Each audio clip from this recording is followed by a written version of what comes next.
So we now move on to agenda item 8, which starts on page 39 of our agenda pack. We have public questions, which I will take in the following order: Jane Ward, Niall Byrne, Janet Lockwood, Jan Naylor. I'm Jane Ward, Chair of Buxton Parish Council. How will the various options for the park and ride in our parish, which have been presented to us, impact on the A10 traffic along Cambridge Road in Hawkston? And what provision will be made to permit our residents to exit onto the A10 at Hawkston Gap? I'm most concerned that a short list of options is going out for public consultation without sound modelling of the impact on our residents. Short and sweet. Yeah, do you want to take these one by one? Bear in mind the areas in the ownership of the county, I think you've got to Pete answer these questions. Right. You know that.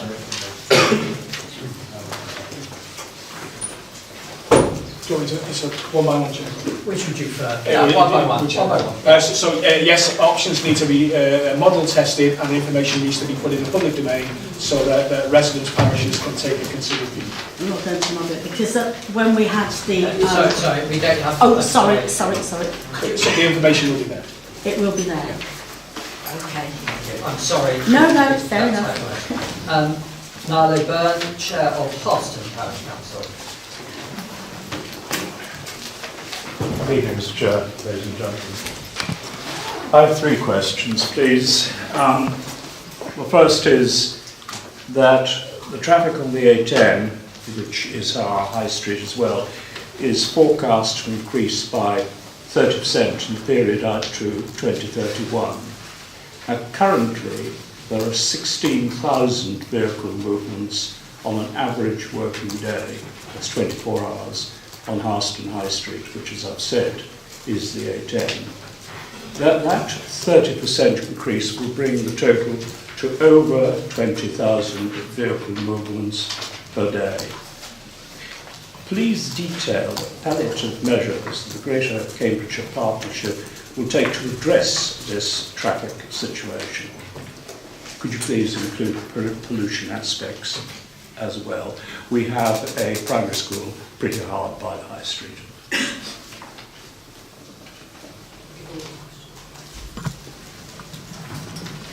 Do you want to do all 3? Yeah. Why don't you give all 3 and then I think that's what we've done before. Absolutely delighted to do that. I would just point out that they do move from one area to the next. Okay, that's what you want to do. Let's do question 1 then. Yeah. So in a sense, what the Greater Cambridge Partnership has done is outline a whole series of mitigations to deal with traffic growth across the area. No, I'm not talking about across the area. I want but they will contribute to the wider whole in terms of we are looking at improvements to working with the rail authorities in terms of Cambridge South, which will encourage rail use along that corridor. We're looking at improvement Foxton, which I think is one of the questions that you asked later on, in that parking and the train is absolutely part of the less level crossing. So hopefully we can encourage people before they get along there. The city access paper that we're having later on is trying to set a context of how can we manage demand, because Cambridge is a sort of pull location and people will travel across the whole host of main corridors. People will travel along the A10 one day and they'll pick another route the other day. So we have to look at the entire gambit of interventions across the area to have an impact on the general levels of traffic and the traffic growth that you correctly outline over the next few years. I'm not satisfied. No, I'm terribly sorry. It's just a question and an answer. So should we have your second question, Mr. Byrne, which is Foxton, I think? Yeah. Would you please confirm that the proposed rural transport hub, which I've also called in colloquial terms a park and train at Foxton, will be an integral part of planning for the replacement of the level crossing there, that's at Foxton, and not a separate and later project? What we're concerned about is that the park and train will be put to one side while the level crossing planning takes place and goes in, and therefore it will be kicking the can down the road, so to speak. And they'll be brought forward together. They will be. Good. Thank you very much. Could you confirm that Greater Cambridge Partners Partnership will organise a study to determine how many parking places will be required at this new transport hub, or park and train as I've called it? I'd like to push the point that sufficient parking must be available to accommodate a maximum number of vehicles that could be filtered off from going north through Harston and onwards into Cambridge. It hardly needs to be said that commuting by train must be encouraged to the maximum. The journey time between Foxton and Cambridge main station is 13 minutes. Try to drive that same distance, same route by car at rush hour. It'll be at least an hour, so the attraction is obvious.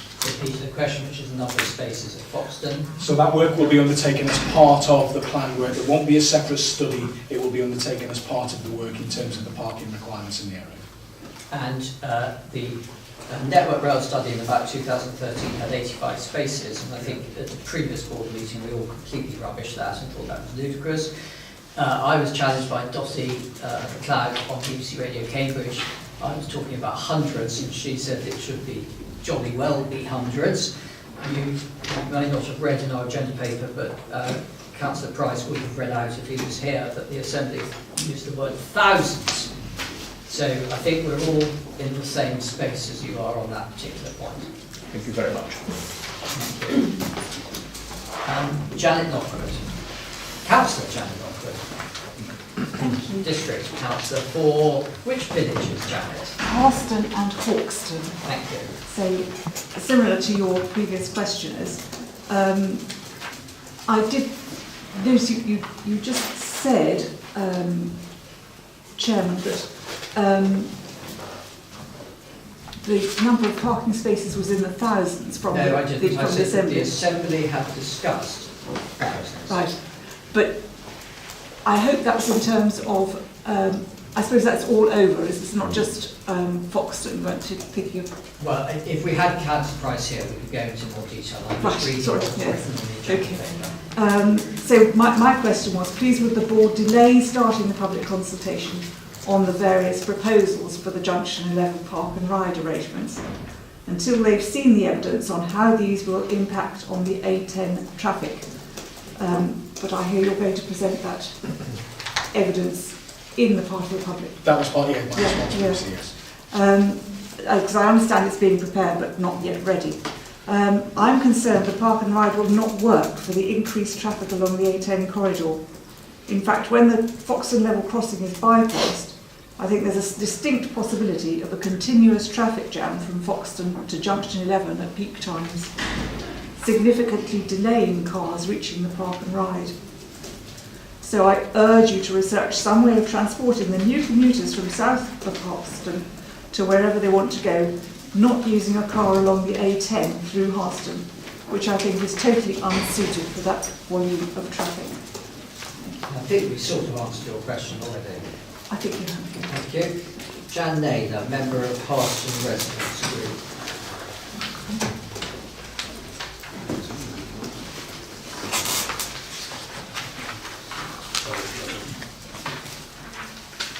Good afternoon. I'm speaking on behalf of Harston Residents Group. Harston Residents Group believes that the proposed Hawkston Park and Ride is a short-term solution to the increased commuter traffic at the expense of a long-term, sustainable, integrated rail and road strategy along the A10 corridor. At current traffic volume, there is a queue of slow-moving cars and lorries right through Harston in rush hour. Harston Residents Group asks that the modelling and impact assessments of traffic through Harston be done to assess effects of traffic flow at peak times, including modelling of the knock-on effect of proposed developments at the Foxton crossing. Ingress and egress from the Park and Ride site onto the A10, and very importantly, the effects of air and noise pollution, particularly on children and elderly residents. Harston Primary School is directly on the A10 in the centre of the village. We note that other solutions, including rail links and alternative sites and strategies, have not been put forward, and we ask that the decision to proceed to public consultation is postponed until the board has scrutinised all data on the expected effects of increased traffic through Harston and fully explored other options.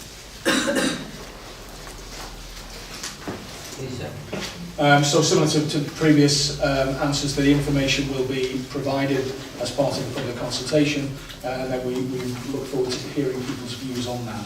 I think separate to that is the work will continue on Foxton.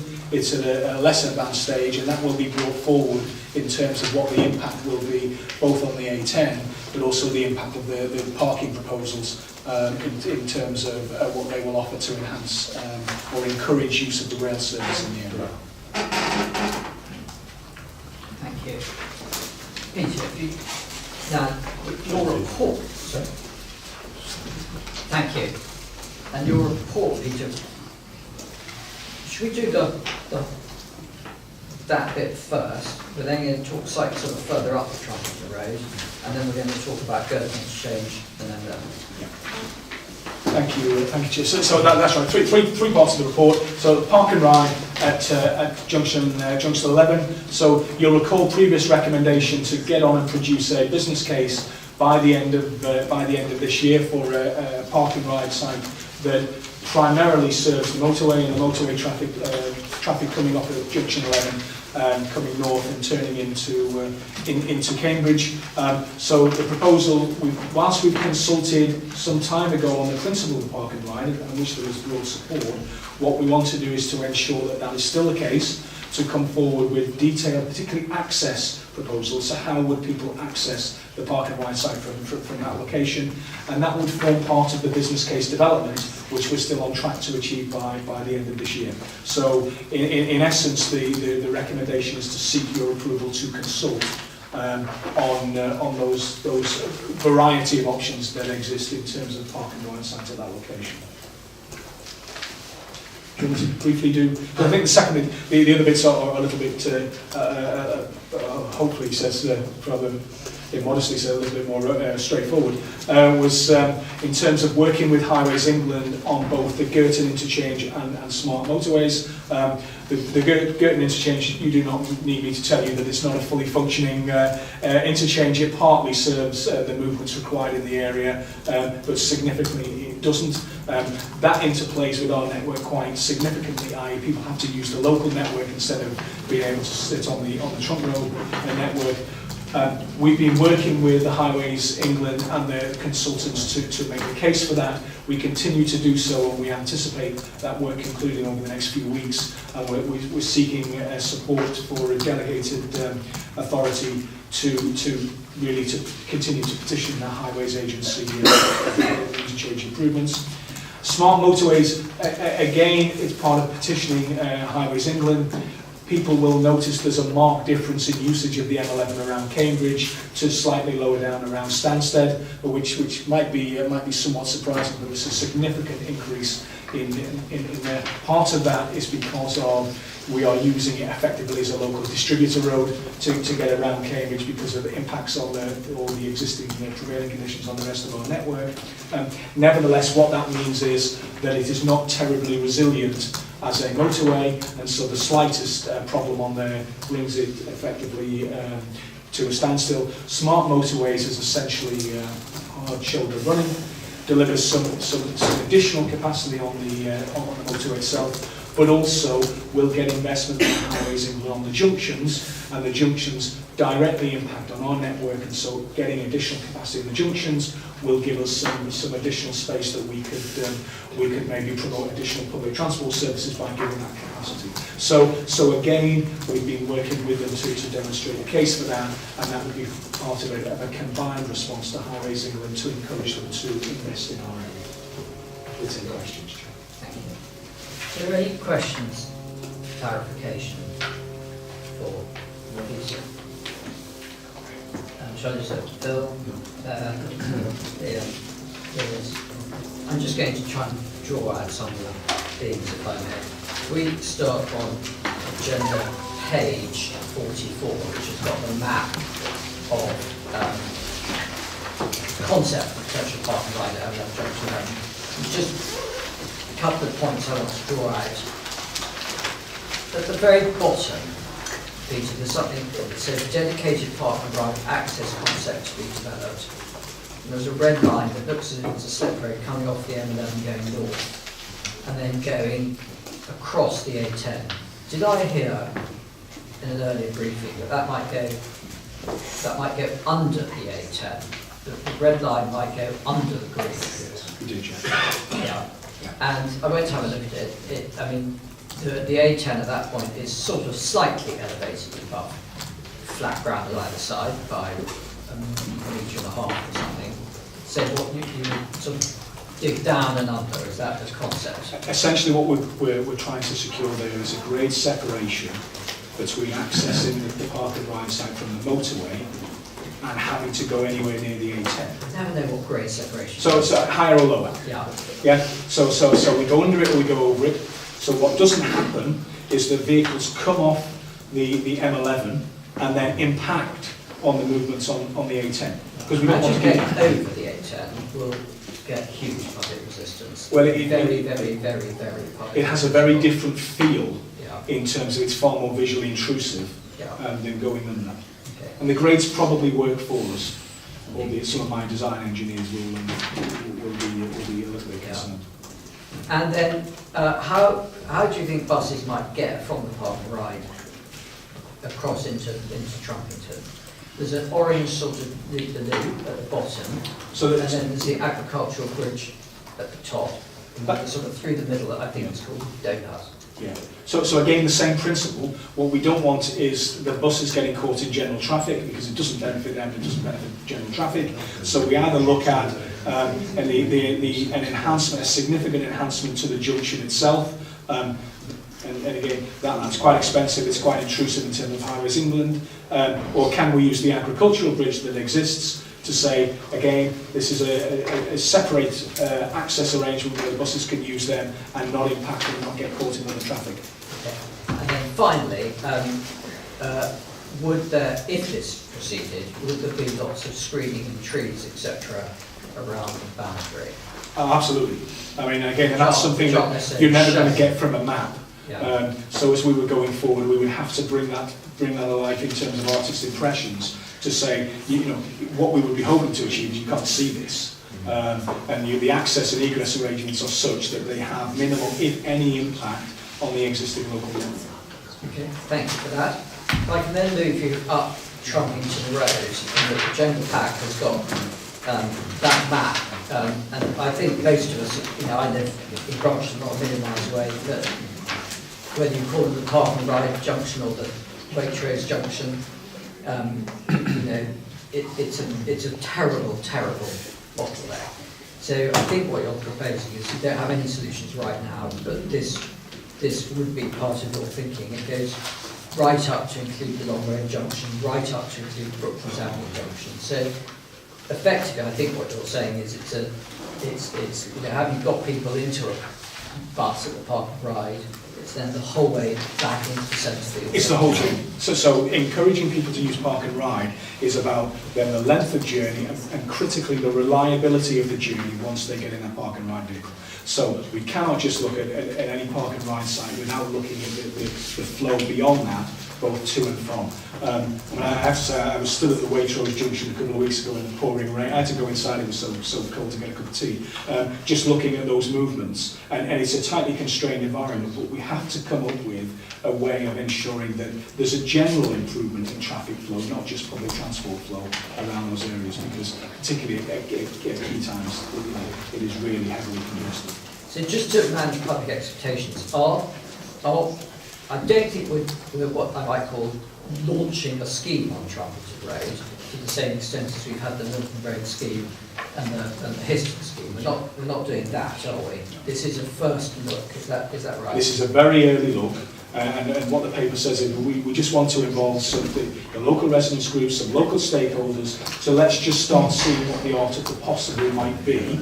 And then that needs to be shaped and scale into something that we could start to develop and deliver over a period of time. But we are acutely aware we need to try and put some public transport improvements in here. Right. From a city perspective, on Trumpton Road, if there's anything you want to add or... No, these are just early thoughts, aren't they? So it's we're not there yet. If residents and councillors rightly pick up that these are in the public domain, we welcome input on that. And then finally, if I could just ask you, the M11 is about. I think Highways England, broadly speaking, on our side, aren't they? They're fed up because they view the M11 as a major national road that starts in London and ends in Leeds, where they are fed up with the fact that we're all using it for commuter traffic twice a day or more often around our stretch. So they're on board with the concept that they've got as much of a problem with the M11 as we have, yes. Which I think is good news. The door is open. They do everything in 5-year units, so we're trying to squeeze into their next 5-year unit, which I think is called RIS2, Road Improvement Strategy 2. And our proposal to them is going to be using the hard shoulder, not making it any wider than it is, possibly an inch or two, but using the hard shoulder, possibly having these variable restrictions, so at peak hours, if I be down to 50 miles an hour, cars go closer, won't go through. And then we'll ask paying for junction improvements, particularly at 13 and 11, because that's where the backup is. And hard shoulder in each area is not all the time. So we're not trying to deliver a huge increase in highway capacity. What we're saying is the resilience of that route is such that having an additional lane to use perhaps at peak times, along with particularly the pinch points of the junction improvements, would deliver some benefit both for us and for highways. Well, we all know that there are a lot, whenever there's an accident, the whole thing just goes down. clogs up, It 3 lanes wide. There's no resilience in the network.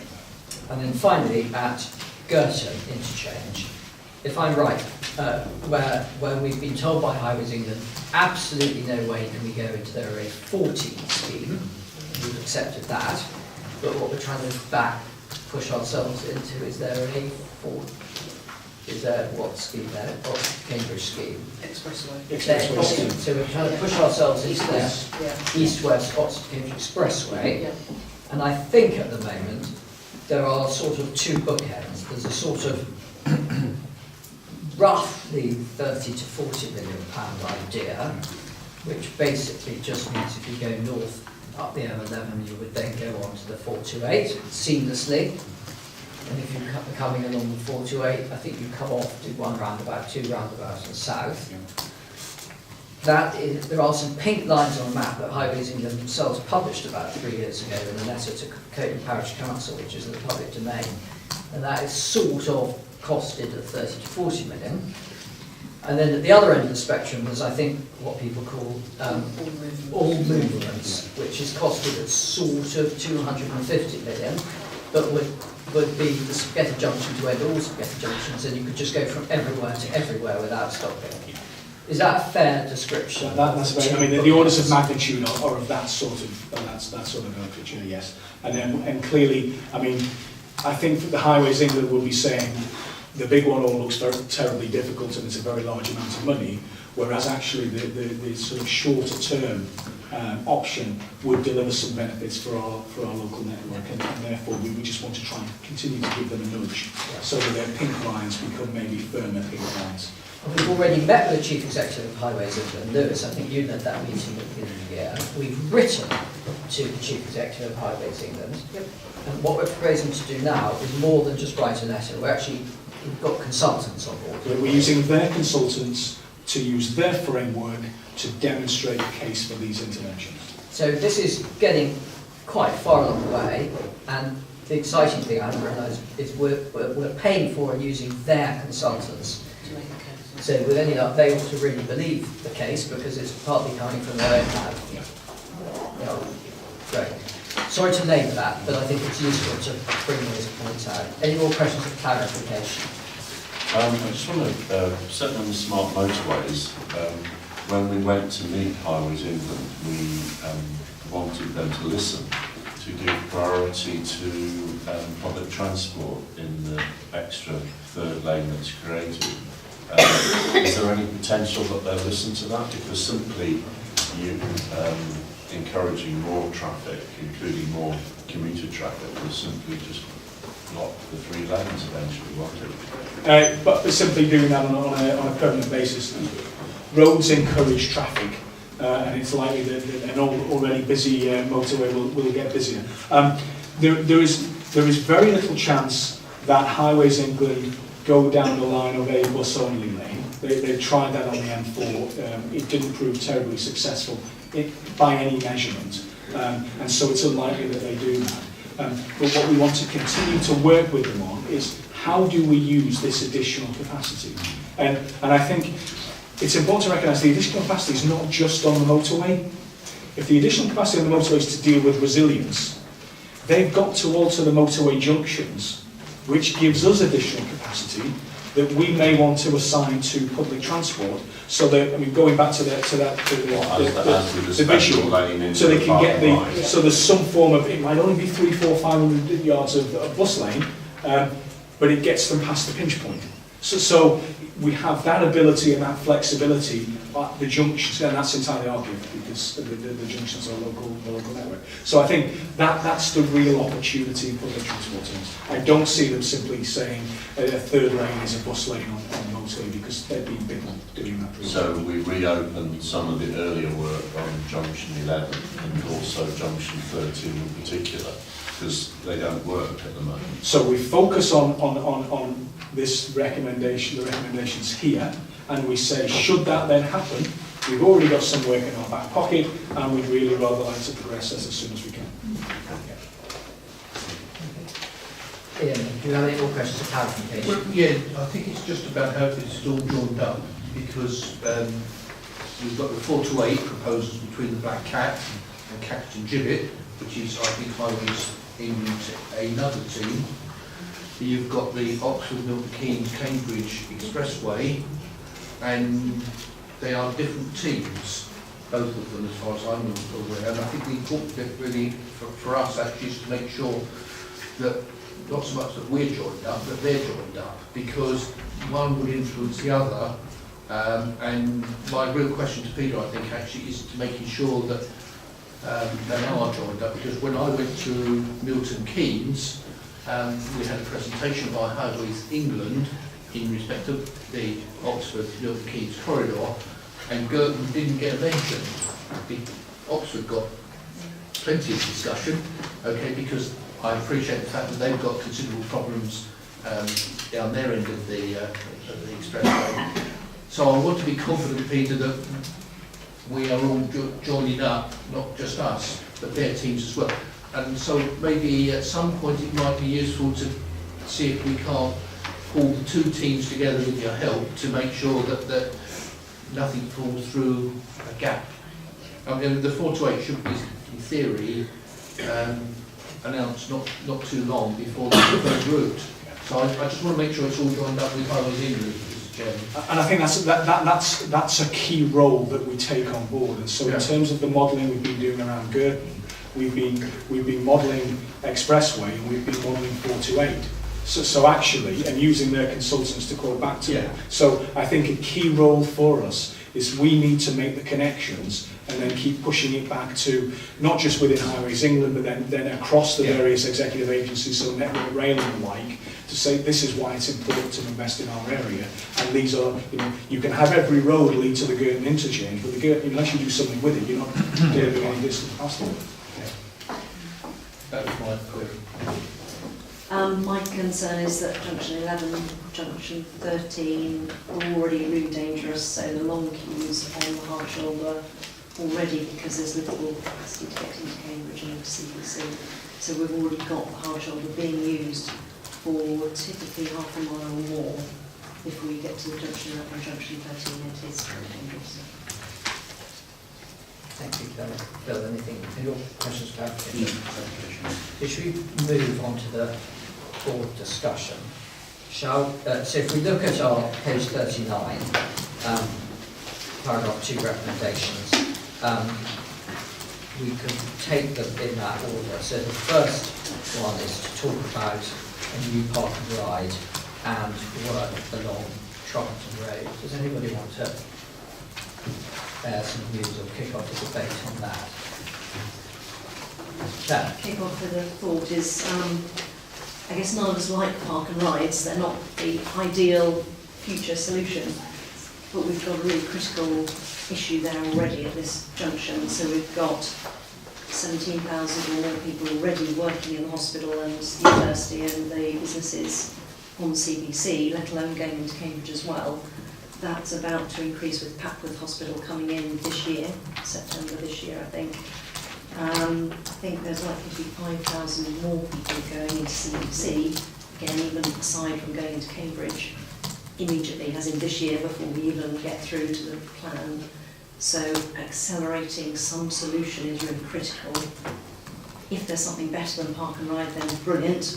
But if there isn't, we need to press on with this as quickly as we can. So I'm really concerned that we've already got a big issue there. If we don't do something, we won't be able to get the people in that are already going to work now, let alone patients and visitors, as I said, a lot more. The further back we can collect the cars and put people on buses, the better, or on cycles or any other mode. Trains are obviously ideal, but we haven't got the Cambridge South Station yet, so we're going to have to put people on something that is realistic now. So I feel quite passionately that unless we do something quite quickly, we're going to have a really big congestion area there. Bill, do you have any thoughts? Well, I would really agree with what Claire has said. I would think this is not a long-term solution, but our problems are going to be very short-term. We need somewhere where we can aggregate dispersed traffic to affect a modal shift, and this is one way in which we can do that. So what we know is in the pipeline as regards finding the campus is going to require us to do something in the short term. Whether or not this is the long-term solution, I doubt, but certainly in the short term, I think we need to do something in that area. I couldn't remember when we started building park and ride sites. Okay, so I did a bit of history. Believe it or not, the first history is Maddenby Road, which was actually in June 1996. And the others have followed on since. So, and that's the 5 which are around Cambridge. And I think by and large they are well received and quite effective in getting people out of their cars at that point. And onto a bus, and they are popular. I certainly use park and ride myself, and so therefore I think it is essential that we do look towards the future. I have looked at the detailed maps with officers in respect of underground. I was personally taken with that, it's fair to say, when looked at it. So when you say underground, you mean underground, tunnels? under to the park and ride side off the M11. I was Right. quite taken Under the A10. Under the A10. I was quite taken with that personally, but obviously that's early days. But I was taken with that with all the other suggestions which have come up, which we've mentioned anyway. I also went through this with the going to Trumpington, and you are quite right. It is going to be extremely difficult. The Waitrose area, the junctions there, going down to the long road junctions. I think it will be very interesting to see what can come up with, and there could be some works, I think, with signs and signalling in particular, because I think the signalling does need updating considerably, and that may improve. But I have sat down with officers in detail about this, and I think there might be a solution. Whether it's terribly ideal, whether it would help, I think is the jury's out a little bit, because it is already very congested around that area, and I look forward perhaps to seeing something coming forward. But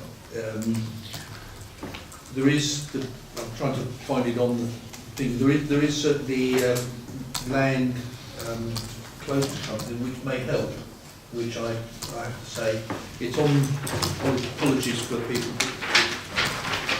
but it's this section here, okay, which can actually give you a bit of space down that section of Trumpington Road, it still doesn't solve it when you come off of it and Trumpington Road at the other end.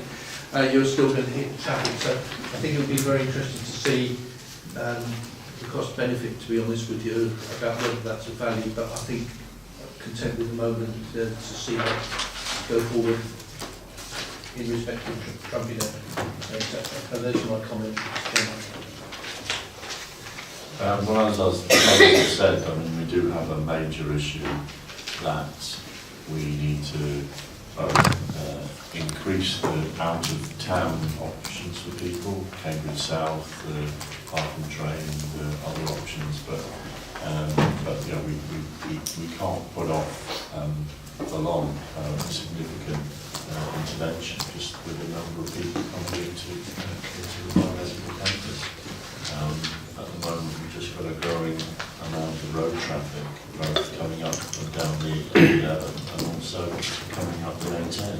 I can appreciate the view that we need to, from residents, groups and others further out, that we need to bring forward the investments at Foxton and elsewhere as well. But we've got to try and do both.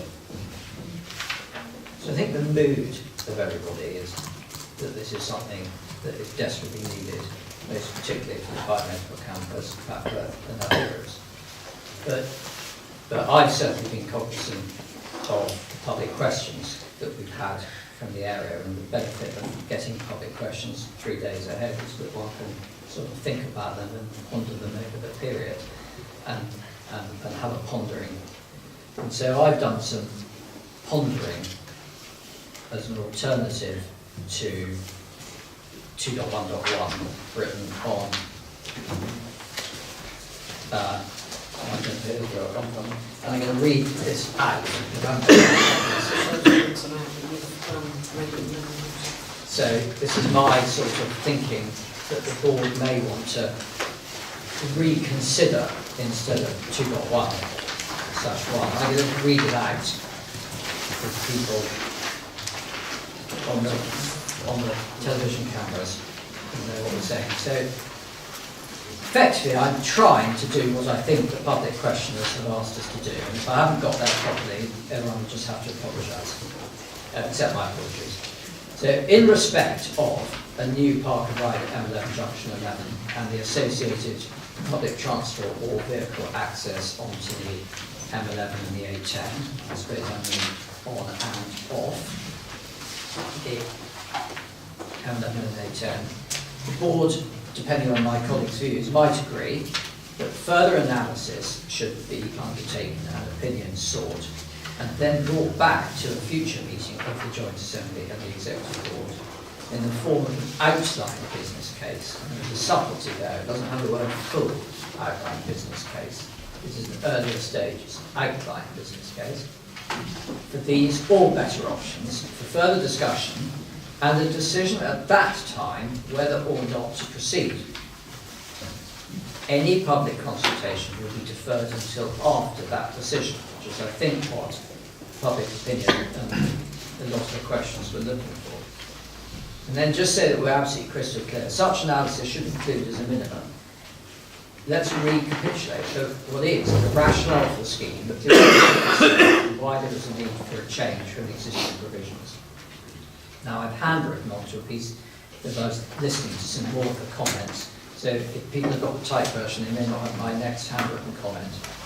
Traffic modelling along the A10 and M11, including air and noise pollution. We heard that as one of the questioners.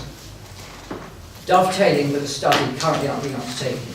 Now, I don't know if you remember, but the GCP is doing a separate study through, is it Skanska, Rachel? Atkins. So this is what I'm referring to here. A separate study currently being undertaken on the need to provide better transport links to Addenbrooke's, the new Papworth Hospital, the growing number of jobs at the biomedical campus together with patient visitors. This is a wider study on travel to work, screens, whether we subsidise buses and all of that. It's a wider study to dovetail that. Now, as everybody said, dovetailing with potential interventions at Foxton, being greater car parking to serve the train station and or a bridge underpass the A10 road to avoid the level crossing. Dovetailing with the emerging plans for a new train station at Cambridge South we didn't hear a lot about, but I think that's important.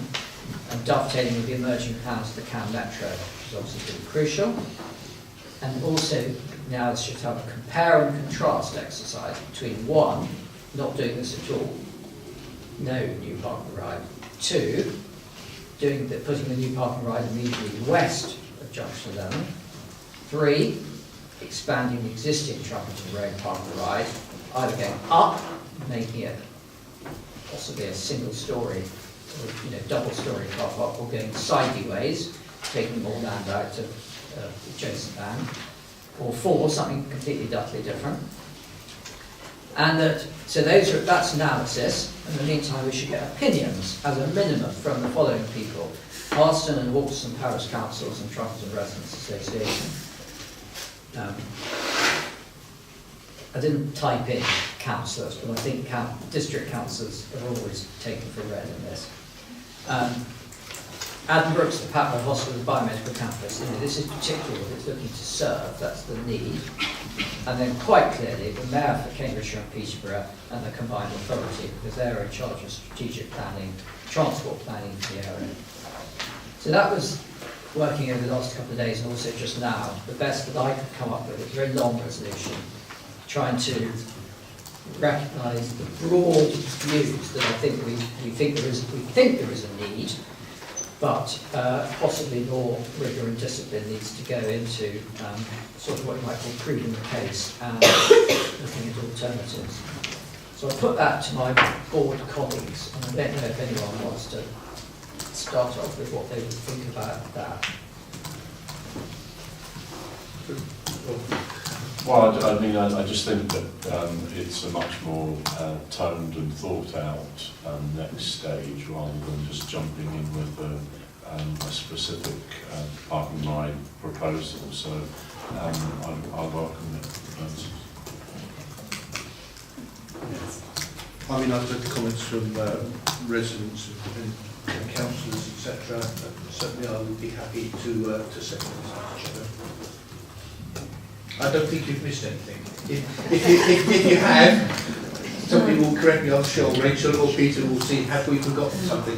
I don't think you have, but I think make sure I look to both Rachel to make sure that we've captured everything that we've heard in what you're suggesting. So that what I will provide. I don't think you have, but if there's a little but, I'd like to just make sure, just a check.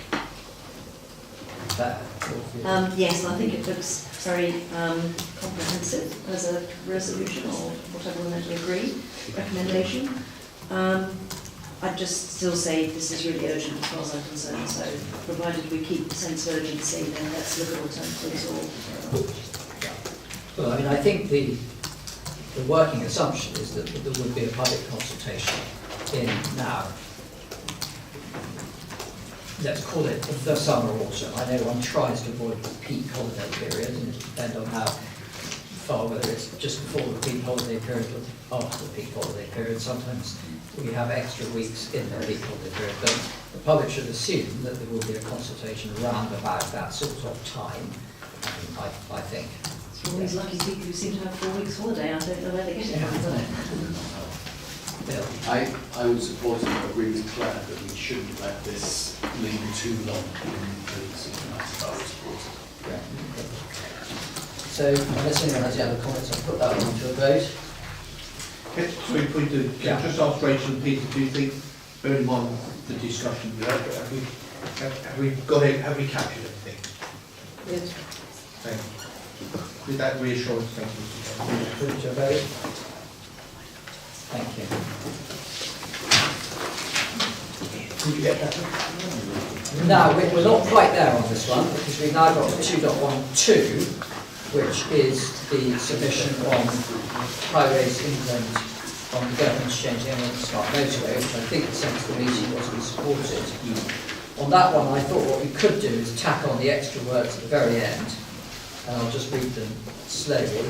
After the words, a second road investment strategy, and that the Mayor/combined authority be asked to support the submission. Effectively, both of us are talking with one voice. On that basis, Thank you. And then the third one is, we're going to call this, it's a name change, we're going to call it West Cambridge Package rather than Western Water. It's just a name change. Happy with that one? Yeah. Yeah. Great.